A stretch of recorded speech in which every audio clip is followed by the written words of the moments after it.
what's important about that and interesting for the Alberses is that when they got to America, they did not want to be pigeonholed as Bauhaus artists. They didn't want to have labels put on them. So in a way, they kind of distanced themselves a little bit from the idea of Bauhaus or being called Bauhaus. It was quite a subtle thing, but they didn't want to be known simply as Bauhaus artists. They wanted to make their own way in America. And they did. I have been the chief curator at the Josef and Anni Albers Foundation in the US, in a small town called Bethany.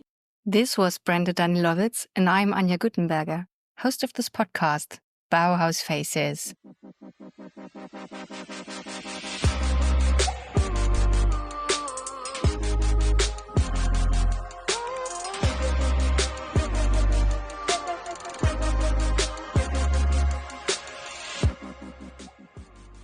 Welcome to a new episode of Bauhaus Faces. I'd like to present my second double episode about a Bauhaus power couple, Anni and Josef Albers. It just makes sense to tell their stories in one piece too, because, like the lives of Ethel and Ernst Mittag, my first double episode, their lives too are closely knit together, at least from 1922 onwards. Josef was one of the first persons she met when Anneliese Elsa Frieda Fleischmann arrived in Weimar. About him, Anni would later say, he was one of the older students, he was very thin and very aesthetic looking. In 1925, Josef was already part of the Bauhaus teaching staff as a so-called Jungmeister, a young master, and head of the forecourse of the preliminary course. Anni studied in the weaving workshop. That was the year when they finally got married. Anneliese Fleischmann shortened her first name and now became Anni Albers, a very Bauhaus name in its sound, right?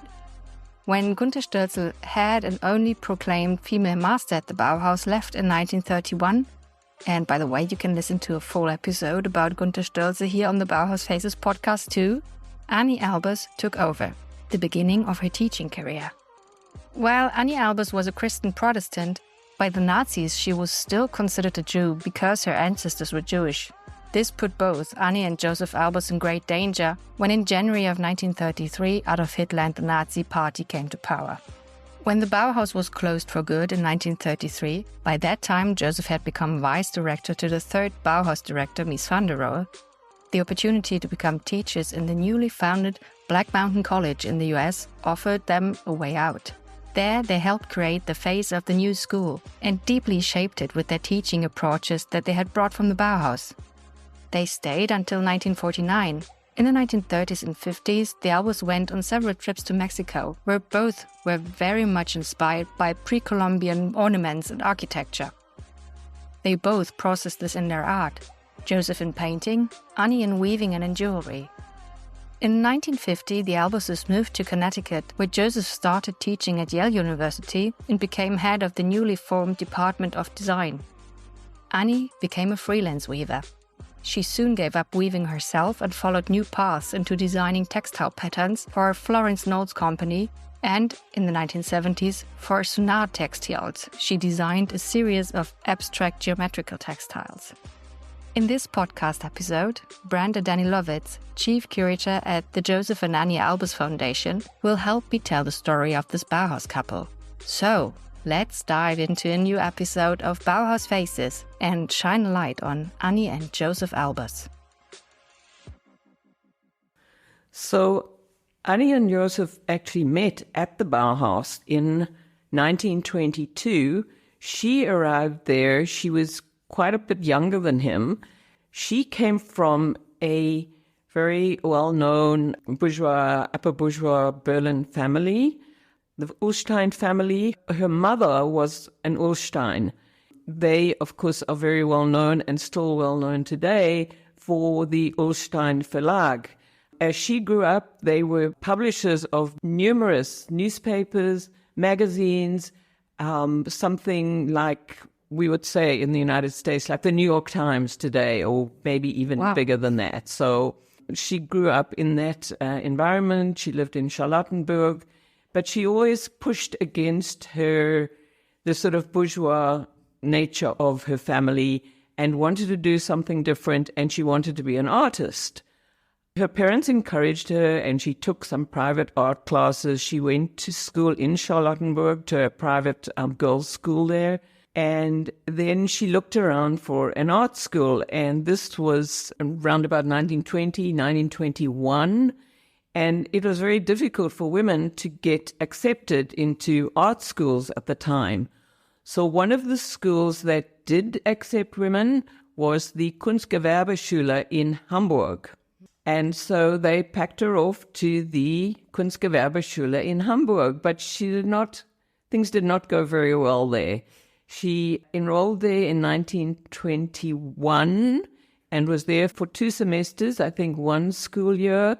And she complained that she was only learning to do sewing and embroidery, and she did not like it. Whether that is correct, we've since learned that actually the Kunstgewerbeschule was teaching a lot of other things at the time. Whether she didn't want to be amongst so many women, it's not very clear what it was, but she said, this is not for me. So back she came to Berlin, where she had heard about this new school called the Bauhaus by this time, because through a school friend, I believe, who had given her some information, because the Bauhaus, of course, was by 1921, 22, it was getting itself established. She did not know much about the Bauhaus, but off she went to Weimar, and the first person she met there was this very handsome young man who was working in the glass workshop. And not only handsome, but he was a very charismatic, dynamic guy who knew exactly where he wanted to go, and his name was Josef Albers. She totally was, entranced by him, and he was more than 10 years older than her, so someone that she looked up to. He had been there since 1921, and he had established himself in what had been the glass workshop, although glasswork was not actually being taught much there, but that was what he wanted to do. He came from a completely different background to her. He was from North Rhine-Westphalia, from the Ruhr region, from a very small mining town called Bottrop. Very close to Essen is the biggest town near it. And he had grown up in the house of his parents, and his father was an artisan, or what is known as a Meistermaler, a builder, a tinkerer, who worked through, in those days, the guild system, and so had many apprentices working with him and living in the house when he grew up. And so Josef grew up in this house and went to school there. His parents wanted him to be a school teacher. So he learned the trades from his father, and one thing he learned from his father was how to paint.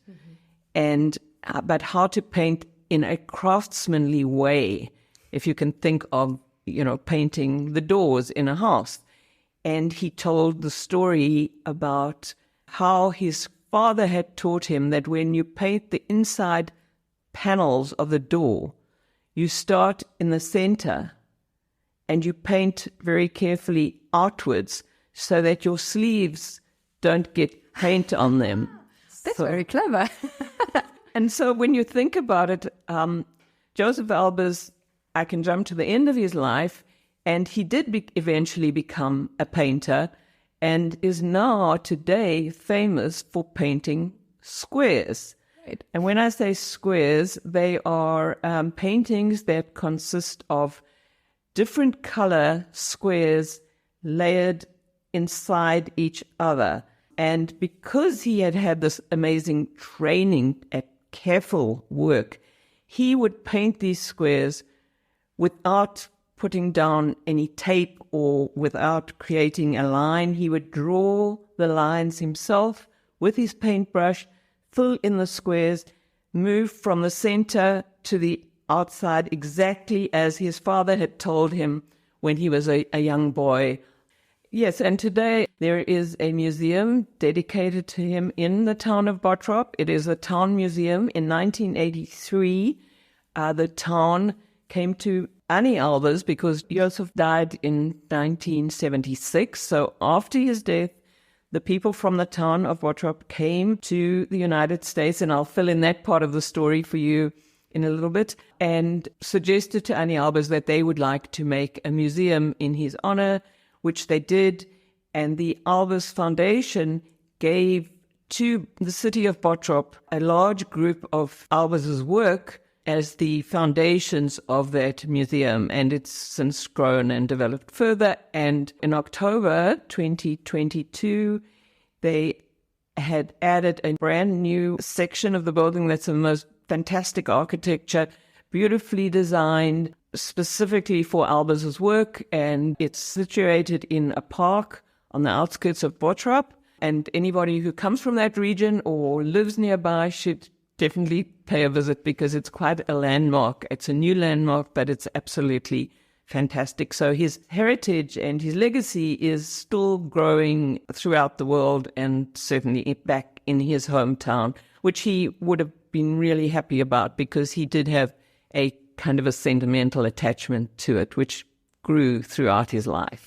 Josef Albers had become a school teacher in Bottrop, but he wanted something bigger than that. And so he, while working as a school teacher, he would take leave from his position and get his salary paid so he could go off to study further. So he did go to Berlin in 1915 to study at the Königliche Kunstschule in Berlin, where he learned painting from a teacher called Philipp Frank, who had a big influence on his life.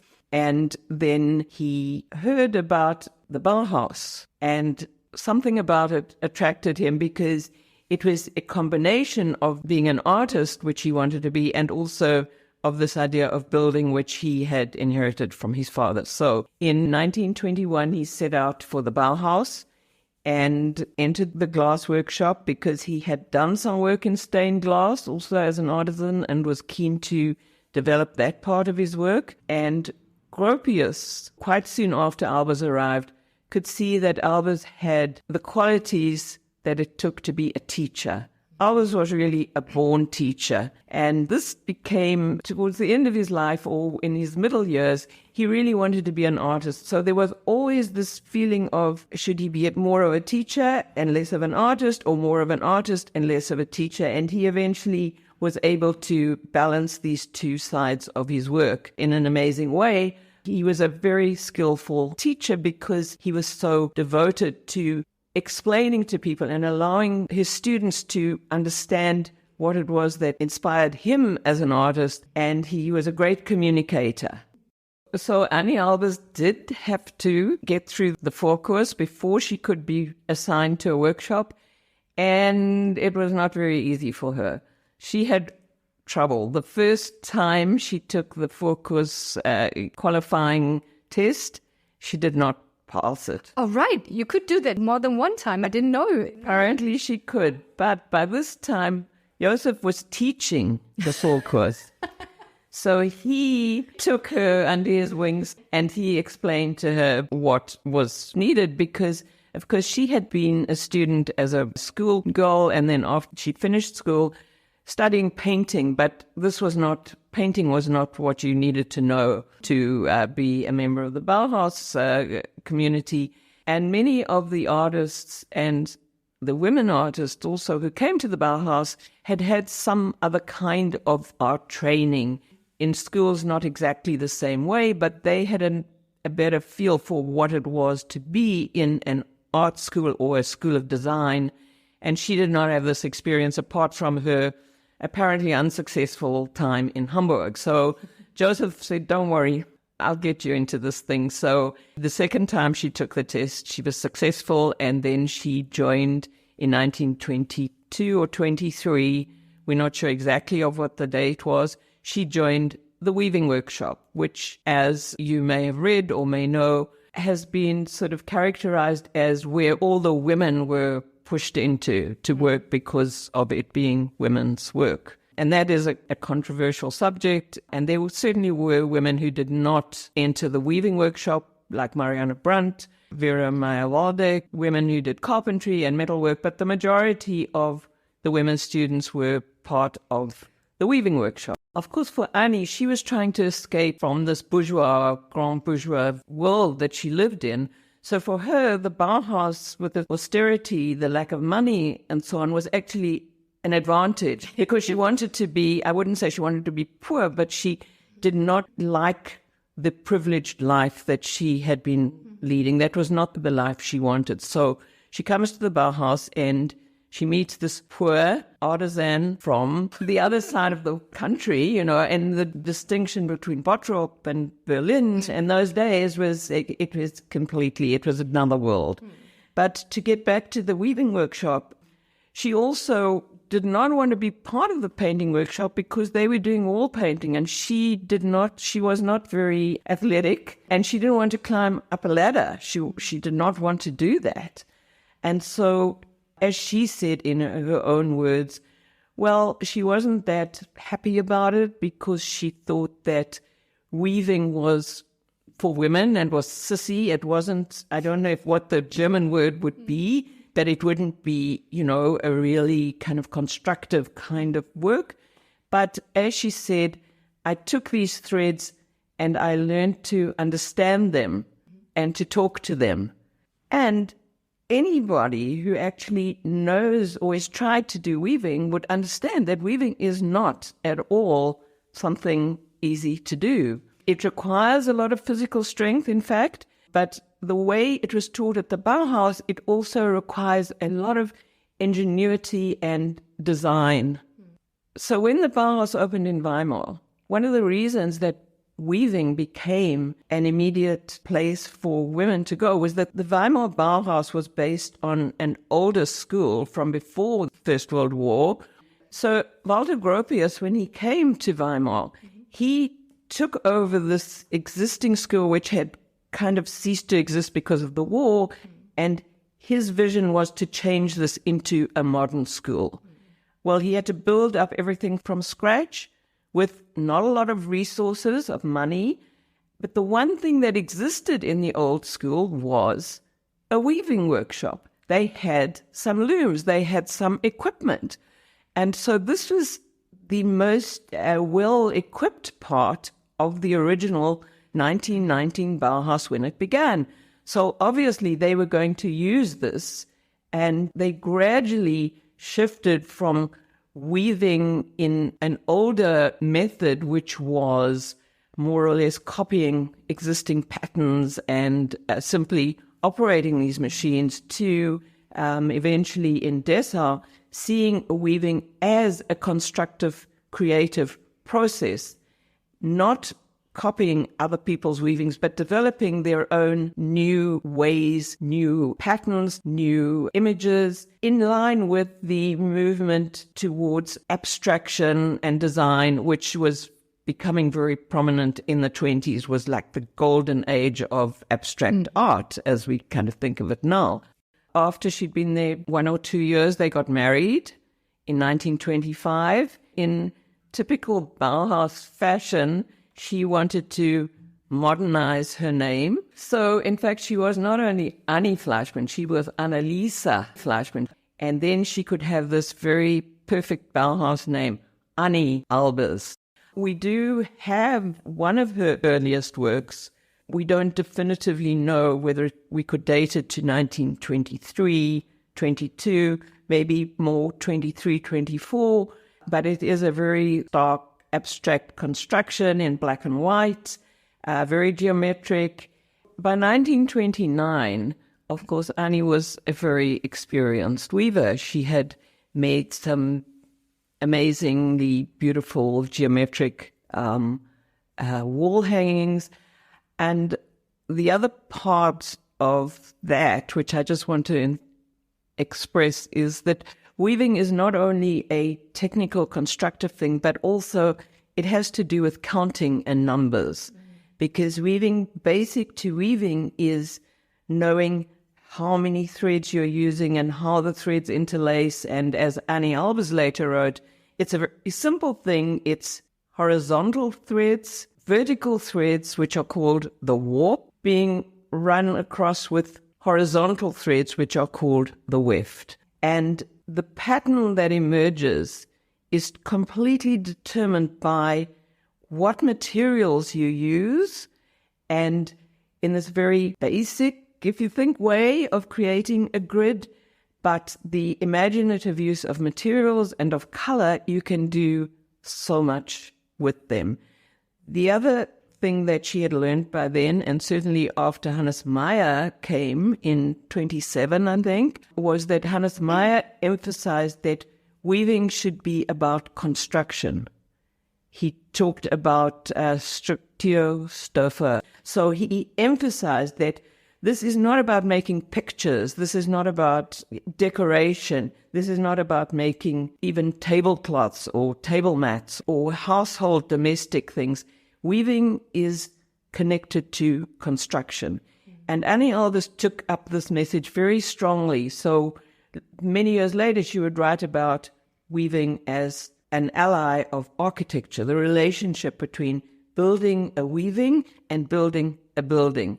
And so when Hannes Meyer came to her, and this is how she told the story, Hannes Meyer came to me and he asked me to devise a textile that would both absorb all the sounds, but also reflect the light in the aula, in the hall of the trade union school, where they would have lectures, they would also have concerts, musical concerts, they would even show films in the early days. So it was a very all-purpose auditorium, let's say, which is quite common still in schools. You have an auditorium and you put on plays there, or you have music productions and so on. So Hannes Meyer came to her possibly because he recognized that she understood this idea of a structural textile. So what did she do? She created a very simple weave pattern. So this was nothing fancy in terms of twisting threads or using different colors or anything like that.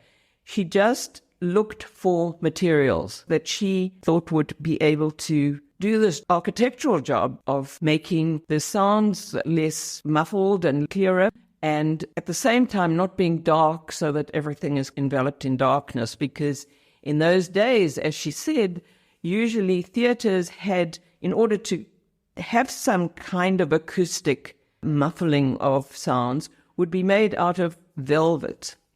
And it would always be a dark velvet. And I think everybody's been to a theater where there was a red velvet curtain in the front of the stage. And Annie didn't like curtains. She liked panels. Panels were structural. She would not use a curtain.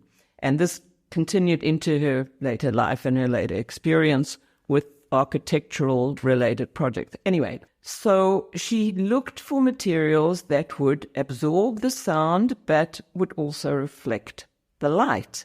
And she devised a way of taking a warp that was black, so thin black threads in the vertical dimension of the textile, and threading through them as the weft two different materials. One would be a soft, kind of fluffy material called chenille in a white or whitish color, and the other one would be a shiny material which reflected light, either a kind of raffia or cellophane, which was being used at the Bauhaus because they were looking in the weaving workshop. They were using cellophane, they were using all of these new materials, but she managed to unite these two materials in a very simple and effective way so that the soft side would be against the wall, so it would keep the sound at bay, and the shiny side would be facing outwards into the audience.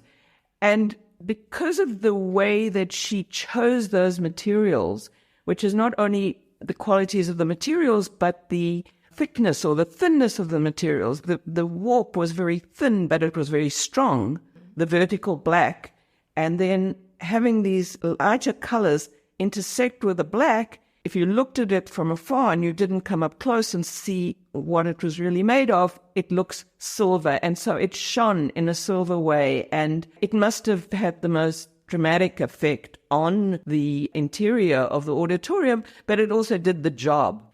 She was incredibly proud of this thing that she had done in later life. One aspect of it was that she had taken it, or the Bauhaus had taken this fabric to the Zeiss Icon workshops.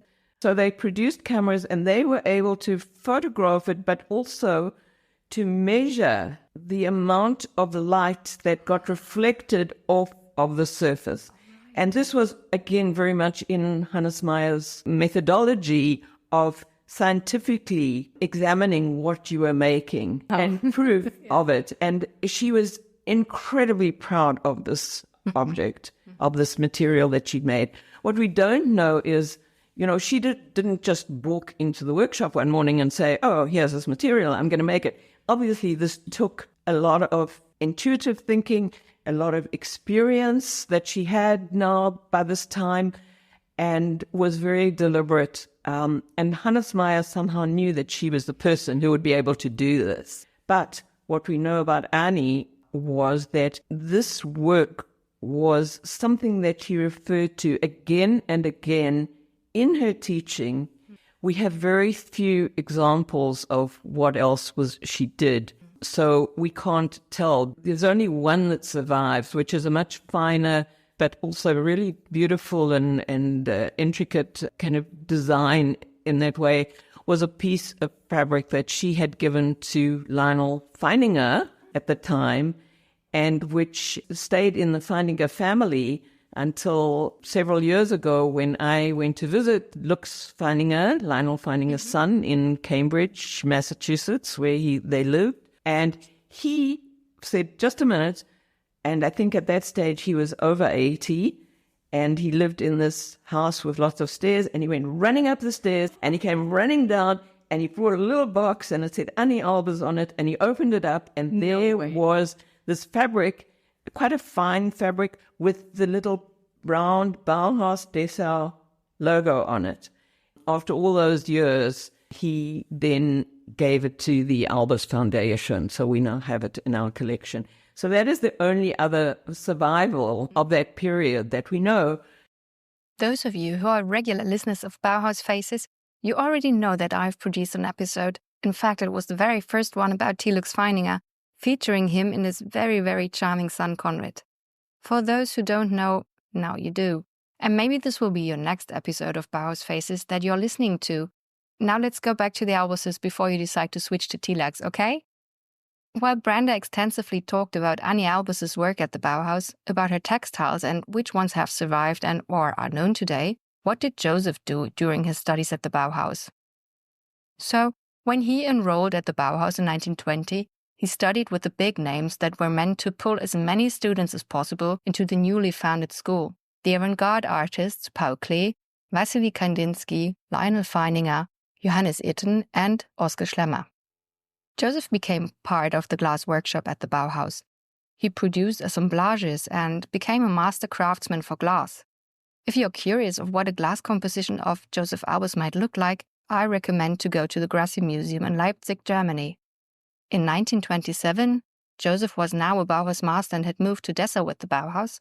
He created an ensemble of 18 glass windows for the museum's staircase.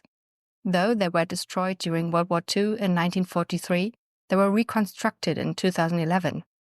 If you're listening through Apple Podcasts, you can see now a photo of the windows on your screen that I took a few years ago.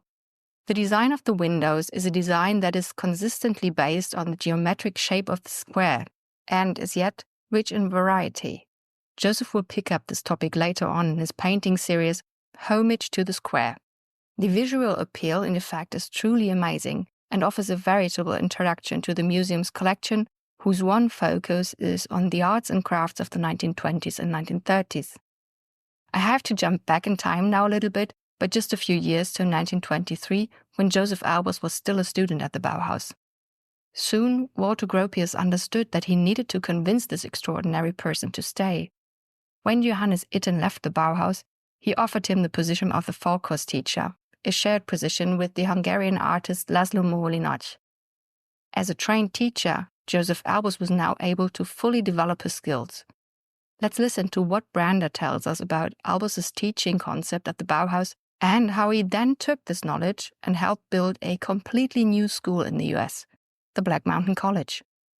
He quickly caught on to what was really the basis of Bauhaus education, which was materials. We start with materials, whether it's thread, whether it's metal, whether it's paper.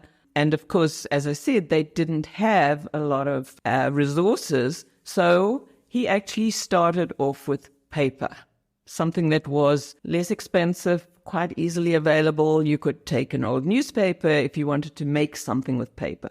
So the idea was to take a material and to use it to build something, some kind of a structure that was original, that was strong, that had all these characteristics of what a building or what construction should be. Not so much a physical building at that point, but building, making something out of material, any material. One of the most famous photographs of Josef Albers is him in his classroom in Weimar with all of these little paper models. But there were rules to be obeyed. So the students were instructed, they would come into the classroom and there would be a pile of paper and they were to make something out of it. But they were not allowed to cut it or paste it or pin it together.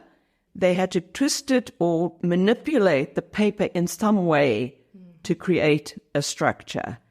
And the other part of his technique as a teacher was then at the end of the day or the end of the class, everybody put out their work. If it was paper sculptures, they would be on the floor, and he would go around and he would point out which ones were the successful ones and which ones were not. And he could communicate so clearly, not just like some art teachers do, scratch their head and say, that's interesting, or that's, I quite like this, but, he was extremely clear thinking about what he wanted, what the goals of his teaching were, and to instill in his students this idea of working with materials, not to create something that they'd seen somewhere else or that existed somewhere else, or looking over to the person next to them to see what they were doing, but to think about material in a very rigorous way and to invent new ways, just to use materials, I would say, to make objects. So the idea, the goal of this teaching and this understanding of materials was to create form, which is a kind of an abstract concept, but that was the way they expressed it. And Albers, in 1928, published a very important article. It was only 3 or 4 pages long in a journal for teaching. I think it was in Leipzig. There was an exhibition that he had exhibited in. But this article, which has become almost the basis of thinking about all of form construction at the Bauhaus, was called Werkliche Formunterricht. That was his description of what he did. And the first part of it was tell the students to forget everything they'd ever learned before. Forget about trying to make art. You're not making art. You are understanding materials and how to work with materials. And even if they'd been to other art schools, they were told to, forget it. Josef Albers was not only a teacher who influenced many Bauhaus students with his four-course experiments and a prolific glassmaster, he was also interested in photography. Some of you already know from my other podcast episodes that photography at the Bauhaus is what I've been researching the most during the past 16 years. At the Bauhaus, Josef started to take portraits of friends and later of landscapes or architecture. He would then combine the photo series into a pattern, mostly a combination of a few bigger photos and several smaller ones. This way he created a film scene moment without using a film camera. These assemblages very much resemble the windows at the Grassi Museum that I've talked about a bit earlier in this episode, in their structure at least. In the landscape and architecture photos, he produces a panoramic view without using a wide lens. There's, for example, a series of a toddler, Andreas Grote, with his mother from 1930, an undated series of Tenayuca, a pre-Columbian Mesoamerican archaeological site in the Valley of Mexico that on one side shows various perspectives of the place, and on the other side puts together stone structures of the architectural surfaces. And then there's another photo collage labeled Aspen, Summer 1951. It is in fact 3 series in one, a panoramic view of Aspen, and then one series about Josef and one with photos of Anni Albers in it. This might have only been their private photo album. The construction of the photos, though, is very special. It puts them in relation to each other and tells a story on their own. No additional words needed. Admittedly, Josef Albers was not the only person at the Bauhaus who did that. If you go to the Bauhaus archives in Berlin or Dessau, you will find several photo albums, I'm sure, or sheets of other Bauhauslers in the same manner. Ethel Vorder-Mittag, and yes, there's also an episode about her and her husband Ernst Mittag on my Bauhaus Faces podcast available, and Hannes Meyer come to my mind. But none of them did it in such a way that their photos became like a short film to experience what Josef Albers had experienced while taking the photos. This is really special, and it's up to his painting and glasswork that are both strongly marked by the serial element.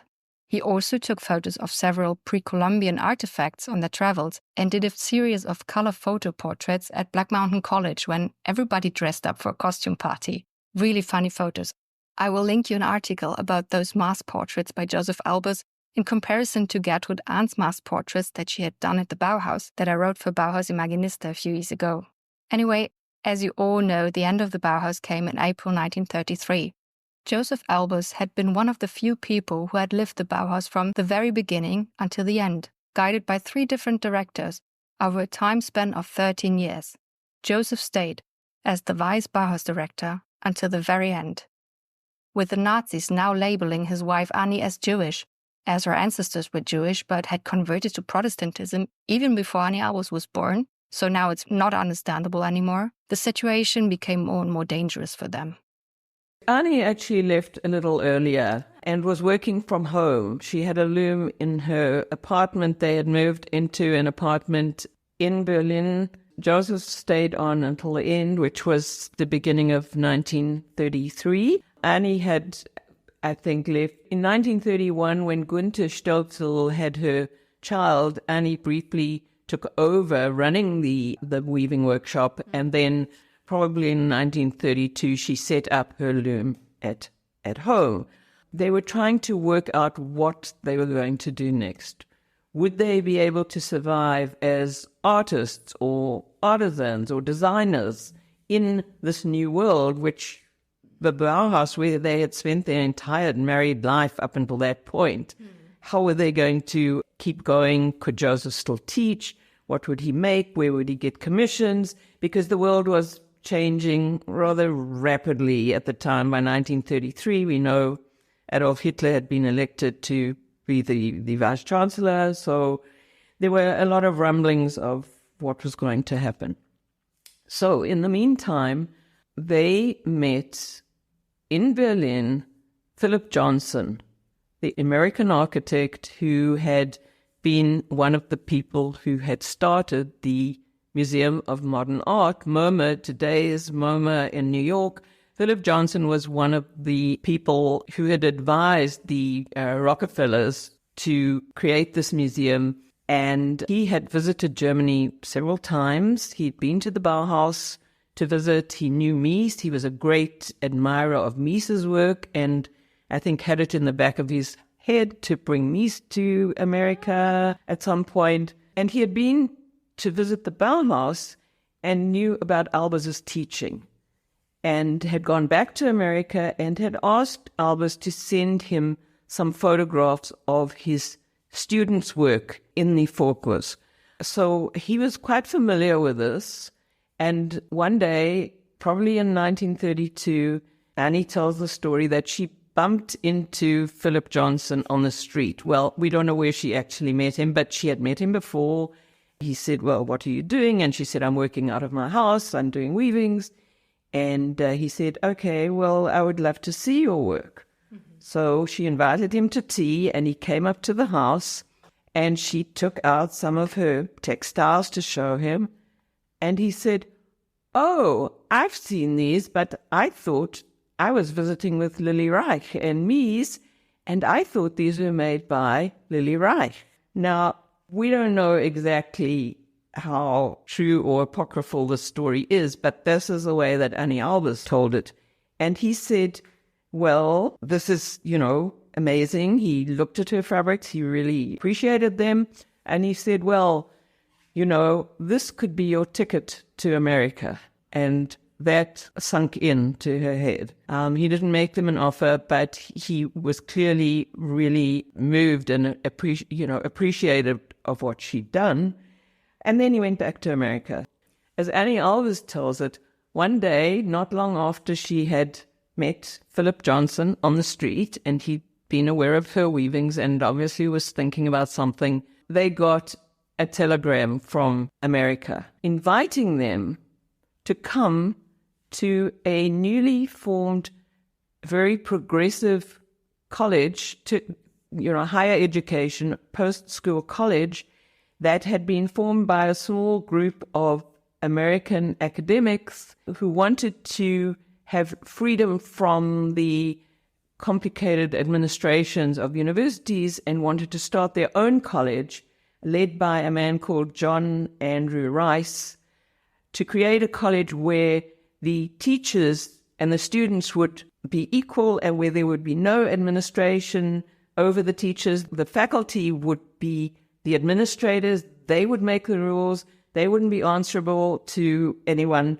And so this enormously new opportunity. And somewhere in that telegram that they got was, this is a pioneering project. And Anni Albers always said afterwards, when we heard the word pioneering, this is what we wanted. We wanted to go somewhere like the Bauhaus in a way, where nothing existed and we could make something of it.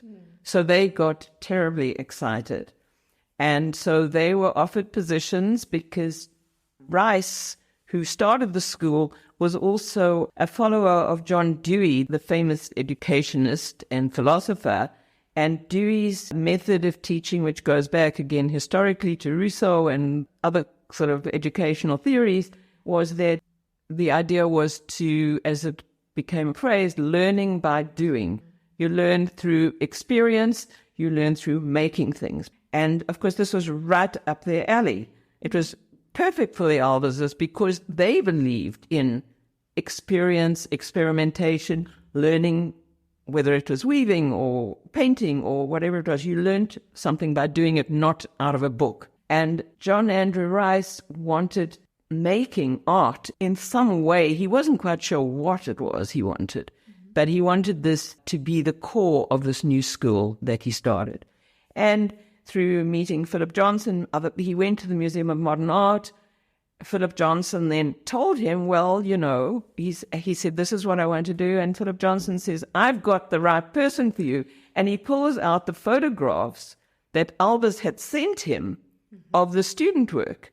And of course, there were all these crazy forms and different materials and different designs and so on. And on top of that, Anni Albers, whose materials and fabrics Johnson had admired and thought she would be good to have at MoMA. And he said, here's your person, here's your man and your woman. So that was how they came to be invited to Black Mountain College. This was in the middle of 1933. Joseph could hardly speak English. Annie knew some English because she had had a governess at home and had been taught English at school, so she knew quite a bit of English. She had a completely different education from him. He said he knew no English, but he started to learn a little bit. And within months, they arrived in the United States in November of 1933. So in that brief period between, I think it was April that the Bauhaus finally closed, and they're sitting doing nothing. And November, they were on a ship. They were arriving in New York to take up this new position at this new school. So it was this amazing coincidence that these two things were happening at the same time. The end of the Bauhaus, the beginning of Black Mountain College, and they were there to start. The school actually started in September 1933, but the art classes only started after Joseph and Annie arrived and could get to Black Mountain College. Now, the one thing about Black Mountain College was this was not New York in 2023. This was Western North Carolina in 1933. So we're talking about, 100 years ago. And of course, nothing was that developed. North Carolina was in the South. It was still segregated. It was very sparsely inhabited, but it was really beautiful. And the reason they went there was because they could get land and a place to create their school without very much money. This was also in the middle of the Depression. Nobody had any money, which was a good thing because everybody was starting from scratch. So there they were, Joseph in his coat Annie with her little hat on. There's lovely photographs of them on the boat in New York Harbor, standing in front of the journalists, and it was Germans arrived to teach at Black Mountain College was the headline. And they spent a few days in New York. They were shown around and introduced to some other artists, and there were already a couple of former Bauhaus students there. And then they got on the train and off they went to this strange land with the strange habits and strange culture. Completely, I mean, you couldn't think of anything more different than, Black Mountain College in the mountains of Western North Carolina and the city of Berlin where they had been living. But this turned out to be the most amazing opportunity for them, as they suspected, and they made it happen. Annie had brought her loom with her. Mm-hmm. She had a loom that could be disassembled, and she had brought it with her on the ship from Europe. So she had a loom. They didn't really have any other equipment for weaving, but she started teaching weaving before they could acquire more looms, because they didn't have a lot of money and so on, but they started acquiring looms which the students would share. She taught them material exercises, the kinds of things that could lead to weaving. You could kind of call it pre-weaving. In other words, using other materials to create the kind of designs that you could translate into a loom, into a woven thing on a loom once you had a loom. Two of the things that she did were make typewriter studies, which we know had been done at the Bauhaus, and so create patterns using typewriter characters, which could be looked at as a possible structure of a textile, and then using other materials like rolled up newspaper with string to create kind of objects that used materials and tested materials to see what could be made, until they started gradually getting looms. And of course, the college was never that big. I think they started off with 30 students in the whole college. So it wasn't like they needed an enormous amount of equipment at the time. And so she taught weaving, and she was the only weaving teacher really until towards the end. And they were at Black Mountain College from 1933 until 1949. That was a long time. Now, something else we should remember about them was that apart from the sort of almost a year that they were living in their own apartment in Berlin, which was possibly paid for by Annie's parents, we're not sure about that, they had never had a household. They had met at the Bauhaus. It had been communal living. And now they come to Black Mountain College, and it was the same thing, communal living. There were a few structures, but the original building had been a kind of a church or some organization. And so they converted rooms into dormitories and into living quarters for the faculty. They all ate together. They slept together, probably, but it was a real community, almost like a kind of commune where, and nobody got paid very much. So when they hired faculty at Black Mountain College, they gave them a very small allowance, and it was very democratically determined. Like if a couple had a family, they would get more money than somebody who didn't. And then all of the meals were communal meals. Everything was shared, which is amazing. And it worked. Mm-hmm. It worked. And there were students who were on the board making decisions about what was taught at the school. So it was this extremely democratic movement, which was only possible, I think, at a time when the world and America was in flux because of depression and what had happened and would continue to happen, in fact, that next, the decade of the 30s, right up until, America joins the war in 1941. And so right through that whole period.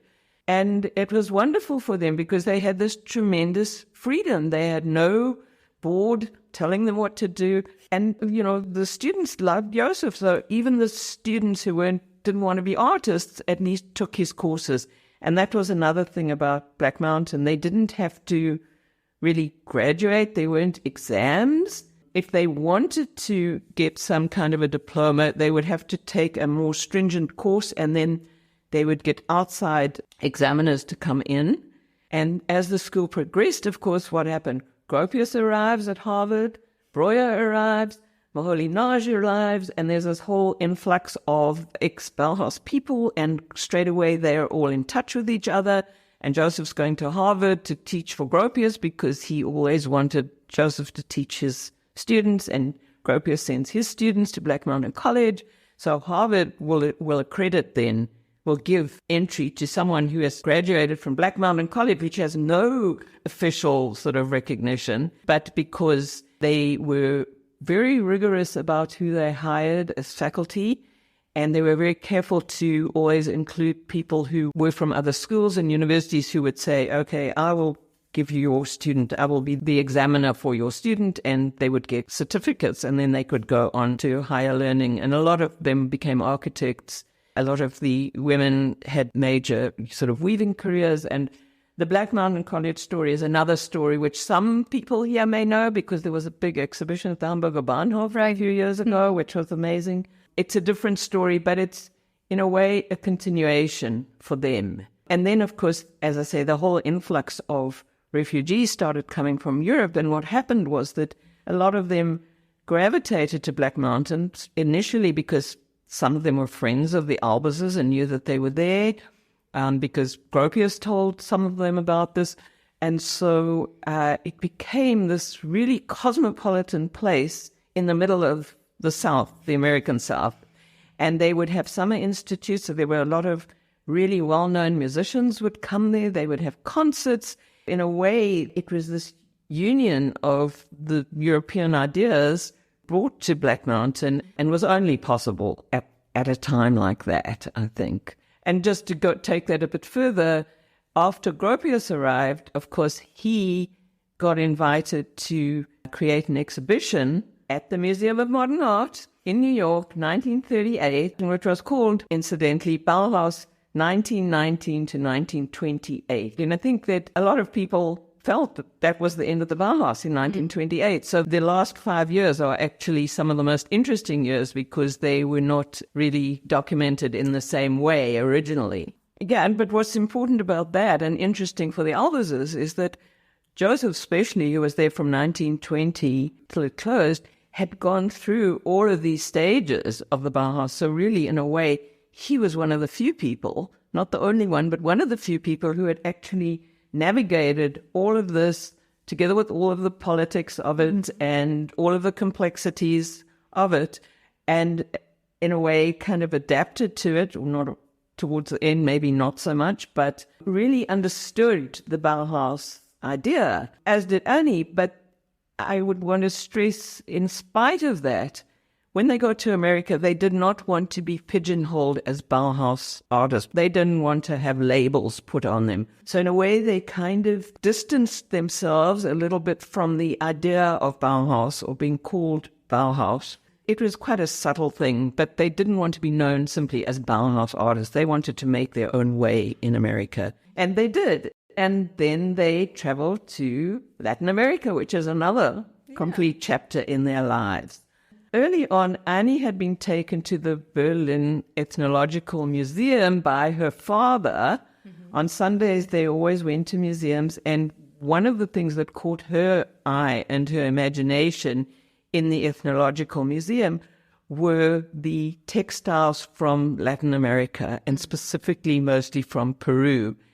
And she had absorbed this lesson of these amazingly intricate, beautiful textile designs being created, first of all, by a population that had no written language that could nevertheless make these incredibly complex textiles, but also that although they had no written language, they communicated through their textiles. And it was long before people had started to work out what these textiles actually meant, because that had been an ongoing process.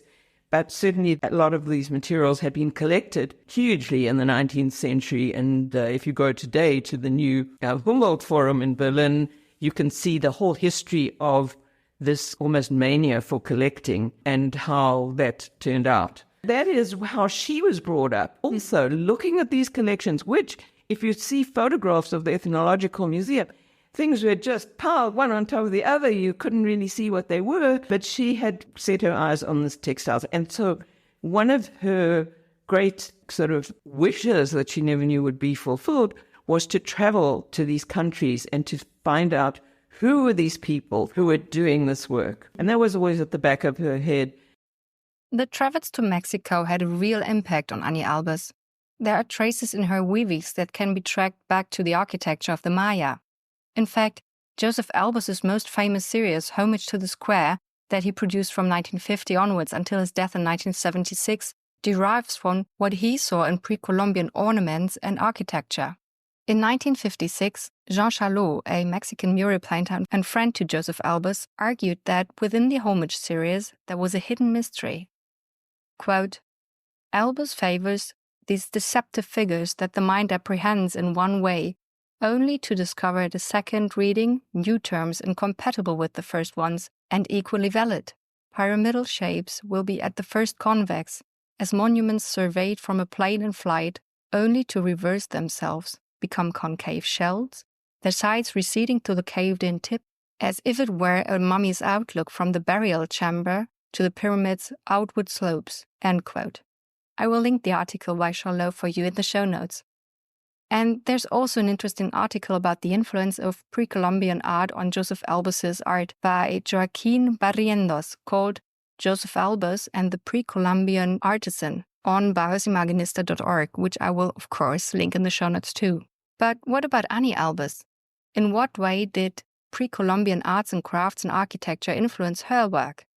One might think it had only an effect on her weavings, and that is true in fact. For example, the geometrical meandering ornaments of Mitla that the Alberses had seen on their journeys to Mexico directly translated into the weavings Red Meander from 1954 and Black White Gold 1 from 1950. I will link images of both weavings in the show notes. Anni even collected fragments of Andean textiles and took them home with her, in which meanders are one of the recurring patterns. But she also discovered something else that she couldn't get out of her head anymore: pre-Columbian jewelry, made of the simplest materials. In 1940, then, she united with one of her students from Black Mountain College, Alexander Reed. They created a jewelry line made of simple materials they found in hardware stores and 5-and-dime shops, like washers, screws, angles, and color jacks. They would, for example, attach bobby pins to a plug chain between the small beads one pin. That way they created a fancy-looking collier. Another example is a necklace made of threaded washers on simple ribbon. It is the extraordinary way of threading and the shiny material of the ribbon that makes it look so special. If you want to try it yourself, I will link you a tutorial in the show notes. It's real fun, I promise. I used to do it in workshop with kids from the age of around 10 to 15 years. We always had the most amazing results, and these children were so proud of what they created. And Josef became a painter. He started painting, which he had not done at the Bauhaus, which had not really been possible to do. I mean, he didn't take Klee or Kandinsky's courses. The Bauhaus painting workshop was really more like house painting. And he said, well, I can do that. My father, I can do this. I don't need to go and learn how to paint, you know. But at Black Mountain, he started to take painting seriously and color. He developed an interest in color, which had been something at the Bauhaus, and he knew about it. He'd never been that involved in it, but drawing on that experience of not only the sort of multiple aspects of Bauhaus education, but his knowledge of living close to Klee, Kandinsky, these who were major painters by this time, with great architects, with Gropius and so on. So he had this really rounded kind of complete experience that I think made him unique and made him unique as a teacher as well. We are now slowly coming to an end of our podcast about Anni and Josef Albers. Just to round up all of this, I will shortly summarize what happened after they left Black Mountain College in 1949. In 1950, Josef was appointed head of the newly formed Department of Design at the Yale University, and the Alberses moved to New Haven. For the first time in their married life, they now had a house on their own. Josef began to create his series, Homage to the Square, that we have mentioned several times in this podcast, and that he would continue to do until his death in 1976. He was the first living artist to have a solo retrospective exhibition at the Metropolitan Museum of Art in New York in 1971. Anni, on the other hand, started to create textile patterns for companies and had given up weaving by the end of the 1950s. she outlived Josef by 18 years and continued to promote his and her artwork. In a novel called Ullstein-Roman, literally meaning Ullstein novel by the German author Stender Dolny about the Ullstein family from which Anni came, she is described as the most difficult of the family. She wanted to be a bohemian, a revolutionary, an artist. Well, I think she achieved that. In fact, she and Josef did it even at least twice, once at the Bauhaus and then again at Black Mountain College.